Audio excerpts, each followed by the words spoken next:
Saudara, ratusan juta data penduduk di Kependudukan dan Pencatatan Sipil atau Dukcapil diduga bocor ke forum hacker. Kasus kebocoran data pribadi lagi-lagi terjadi di Indonesia. Korban kehilangan uangnya setelah mengklik undangan pernikahan. Pemirsa, kasus kebocoran data pribadi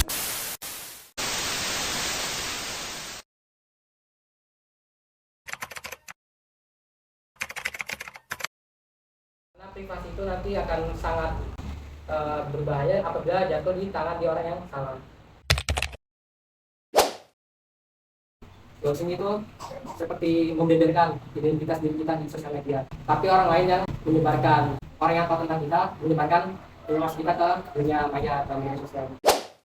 Kemudian ada orang yang bisa menggunakan suara kita untuk menyebarkan suatu informasi itu terkait dengan seperti ini terjadi di Amerika Serikat. Kepala sekolah yang suaranya dipalsukan, ditiru, digunakan untuk menyebarkan suatu ucapan yang menyakitkan hati seseorang atau rasis.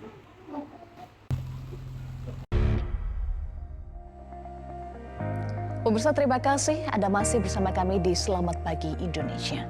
Pemirsa, jelang pemilu 2024, media sosial dihebohkan dengan sebuah video yang memperlihatkan Presiden Joko Widodo berpidato dengan bahasa Mandarin. 女士们、先生们，我曾经是一个商人长大22年之久。 Viralnya video tersebut langsung direspon oleh Kementerian Komunikasi dan Informatika. Melalui keterangan pers, video Presiden Joko Widodo yang tengah berpidato dalam bahasa Mandarin adalah disinformasi.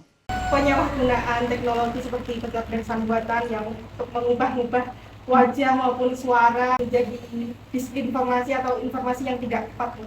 Ini contoh-contoh tokoh yang pernah dijadikan korban video palsu ya. Ini kayak Presiden Putin, Kim Jong Un, Donald Trump, Taylor Swift, terus Nagita Slavina pasti tahu ya. Nah, ya.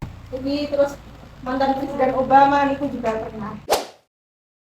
Pernah nggak dapat telepon atau chat WhatsApp dari dosen, temen, atau bahkan keluarga kamu sendiri? Terus ngajakin bisnis bareng, atau sesepele minta kirimin pulsa? Kalau udah kena jebakannya, cuman bisa tepok jidat atau marah-marah gak jelas. Agar tidak terjerumus dalam hal-hal yang tidak diinginkan, ada baiknya kita selalu waspada dan curiga terhadap nomor-nomor yang tidak dikenal. Untuk tips-tips lainnya, tonton videonya sampai selesai ya. Literasi dikenal itu. Boten. Nek literasi. Tahu boten? Interaksi. Kalau interaksi ini kan komunikasi. Kalau literasi niku biasanya kalau orang-orang awam niku membaca. Tapi literasi niku boten cuma membaca mawon ngono lho. Tapi dipahami. Di era teknologi seperti saat ini, kita harus mampu memastikan terkait keamanan data yang kita miliki. Hal tersebut bisa dilakukan dengan cara mengamankan kata sandi, hati-hati dengan apa yang kita bagikan di media sosial, dan waspada terhadap penipuan online. Lantas mengapa hal tersebut sangatlah penting? Ada 3 hal utama mengapa menjaga privasi online itu sangatlah penting. Yang pertama, untuk melindungi identitas pribadi. Setiap informasi yang terdapat di internet bisa dengan mudah diakses oleh siapapun, dimanapun, dan dalam waktu yang sesingkat mungkin. Maka dari itu, jika informasi pribadi kita tersebar di internet akan sangat berpotensi disalahgunakan oleh pihak yang tidak bertanggung jawab untuk tujuan yang merugikan diri kita, seperti pencurian identitas sehingga orang lain bisa mengaku-ngaku sebagai diri kita. Yang kedua, terkait keamanan data. Data pribadi yang bocor bisa digunakan untuk berbagai tindak kejahatan, termasuk penipuan finansial. Maka dari itu, penting bagi kita untuk senantiasa menjaga keamanan data pribadi kita sehingga kita bisa terhindar dari adanya kejahatan. Dan yang ketiga, untuk menghindari pelanggaran hak privasi. Kita harus menyadari bahwa setiap orang berhak menjaga privasi mereka masing-masing. Dengan memahami cara menjaga privasi yang dimulai dengan menjaga privasi diri kita, maka diharapkan kita bisa saling merasa nyaman dan aman dalam menggunakan internet.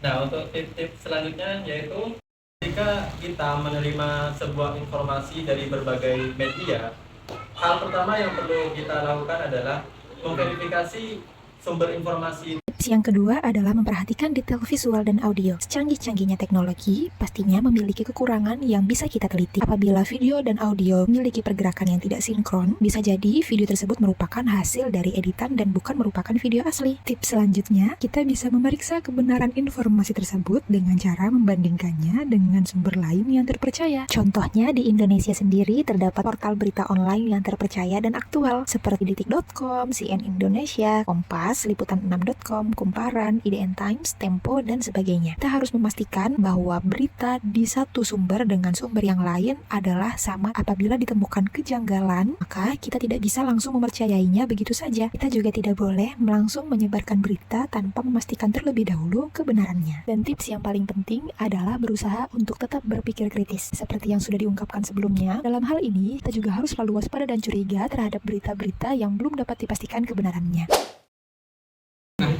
Di sini biasanya ada penulis atau peninjau. Website yang baik itu biasanya ada menyertakan penulis atau peninjau dari konten yang ditulis. Di setiap nama-nama ini bisa kita klik, muncul profil dari penulis atau penyunting yang mengedit. Bisa kita baca bagaimana pendidikannya, bagaimana kegiatan-kegiatan sebelumnya.